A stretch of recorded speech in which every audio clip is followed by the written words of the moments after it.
vimos la definición de dominio de una función. En aquella oportunidad revisamos algunos ejemplos para funciones contextualizadas, es decir, funciones que nos servían para representar alguna situación de la vida cotidiana. Sin embargo, si revisamos el concepto de función para un caso de una función como la que está en la pizarra, que no representa ningún contexto, en este caso entonces el dominio simplemente va a estar dado por aquellos valores que toma x, de modo que esta expresión tenga sentido desde un punto de vista matemático. Entonces, acá tenemos el caso de g de x es igual a 1 partido por x menos 3 partido por x más 2. Este tipo de funciones corresponde a una función racional. Como la expresión racional tiene sentido en aquellos casos donde el denominador es distinto de 0, nosotros debemos determinar entonces en qué caso esta expresión se anularía. Por lo que recién dijimos, sería, por ejemplo acá, cuando x sea igual a 0 o cuando x más 2 sea igual a 0. En ambos casos estaríamos frente a una expresión que matemáticamente no tiene sentido. Ahora, x más 2 será igual a 0 si es que x es igual a menos 2. Aclarar que estos son los valores que x no puede tomar. Son los casos en los cuales esta expresión se indefine. Entonces, en este caso podemos decir que el dominio de nuestra función g son todos los números reales, excepto el valor 0 y el menos 2. Dicho de otro modo, x puede ser cualquier número, solamente no podría ser, y en consecuencia solamente no pertenece al dominio, ni el 0 ni el menos 2. En 0 se indefine esta expresión y con menos 2 se indefine esta otra fracción. Analicemos ahora otro caso de función racional. Tengamos presente que cuando calculamos el dominio de una función racional, en realidad lo que nosotros hacemos es ver primeramente cuáles son los elementos que no pertenecen al dominio. Como cualquier otra fracción o como cualquier otra función racional, debemos fijarnos en cuáles son los valores donde el denominador se iguala a 0, ya que en estos casos esta expresión matemáticamente no tendría sentido. Entonces, si resolvemos esta ecuación, vamos a encontrar la siguiente expresión. Factorizando por x en ambos términos, llegamos a x por x menos 5 es igual a 0. Esta expresión va a ser igual a 0 cuando x sea igual a 0. Si esto es 0, multiplicaría 0 por cualquier expresión, me va a dar 0. O también va a dar 0 si es que x menos 5 es igual a 0. Si x menos 5 es igual a 0, no importa cuál sea el valor de x, la multiplicación va a dar 0. Ahora, x menos 5 va a ser igual a 0 si es que x es igual a 5.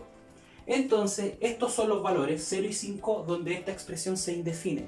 En consecuencia, el dominio de la función f es igual a todos los reales menos el 0 y el 5.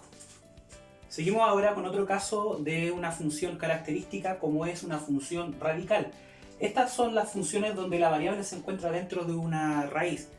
Acá tenemos una raíz de índice 2, una raíz cuadrada, y se operaría de manera similar en cualquier función de índice con raíz de índice par.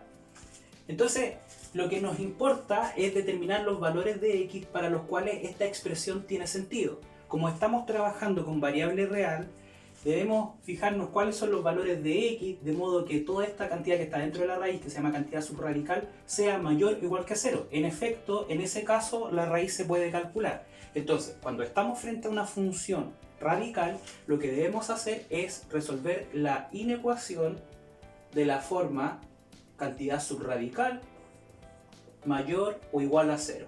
Necesitamos que la cantidad subradical sea mayor o igual que 0 para que la raíz se pueda calcular. Ahora, x menos 10 va a ser mayor o igual que 0 si es que x es mayor o igual que 10, sumando acá 10 en ambos lados de la ecuación. Entonces, estos son los valores que me sirven para que esta expresión tenga sentido.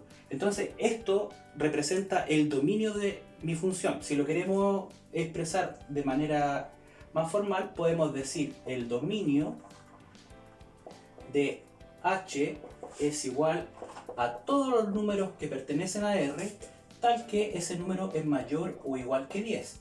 Esto también se puede expresar como intervalo. El menor valor posible que me sirve para ser parte del dominio es el 10 y cualquiera que sea mayor que 10, es decir, hasta el infinito positivo.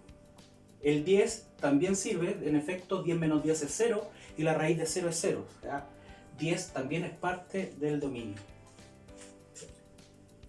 Veamos ahora el caso de una función que resulta de una composición entre una función radical y una función racional. Acá debemos observar cuáles son los valores posibles de x para que esta expresión tenga sentido, procurando satisfacer las condiciones propias de una raíz y de una fracción. Para que la raíz se pueda calcular, necesitamos que la cantidad subradical sea mayor o igual que 0.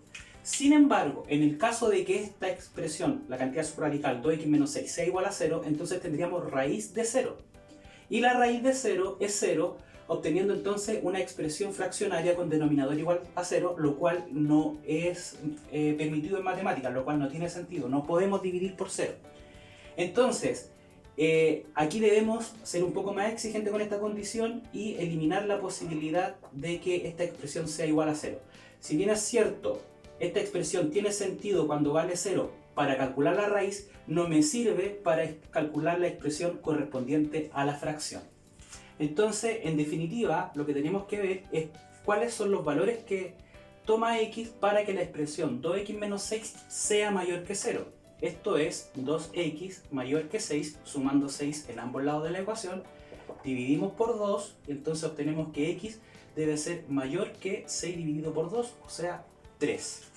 Entonces, el dominio de la función f está dado por todos los números reales comprendidos entre el 3 y más infinito. Acá estamos hablando del intervalo que comprenda todos los números mayores que 3, no incluido en 3. Entonces el corchete para afuera y acá también para afuera.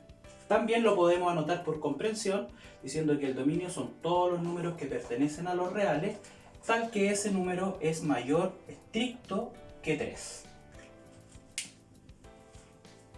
Debemos dejar bien en claro de que el tipo de funciones que trabajaremos más generalmente son las funciones de tipo polinomiales, ¿ya? Por ejemplo, acá tenemos 3 casos de funciones polinomiales. En este caso, la variable x va a estar elevada a un número natural y multiplicado por una constante. Este tipo de cálculo se puede realizar independiente del valor de nuestra variable x. En consecuencia, para cualquier función polinomial se va a cumplir de que su dominio va a estar dado, ¿ya?, por todos los números reales.